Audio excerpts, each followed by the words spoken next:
اللي في الصورة قدامكم ده اسمه عمر محمد الحجري. عمر للأسف الشديد حاليا دلوقتي في العناية المركزة بين الحياة والموت، محتاج لكل دعوات الناس. ايه اللي حصل لعمر عشان يوصل بيه الحال ان هو يخش عناية مركزة؟ يلا بينا عشان احكي لك، بس يا ريت تعمل لايك وشير كتير للفيديو دوت عشان خاطر الفيديو ده مهم جدا جدا. ويلا بينا مع بعض احكي لكم التفاصيل الكاملة في اصل الجريمة.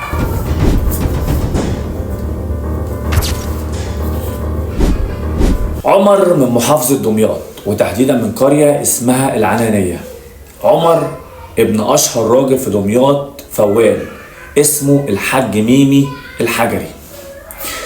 الراجل دوت مربي عياله على الاخلاق وتربية كويسة جدا.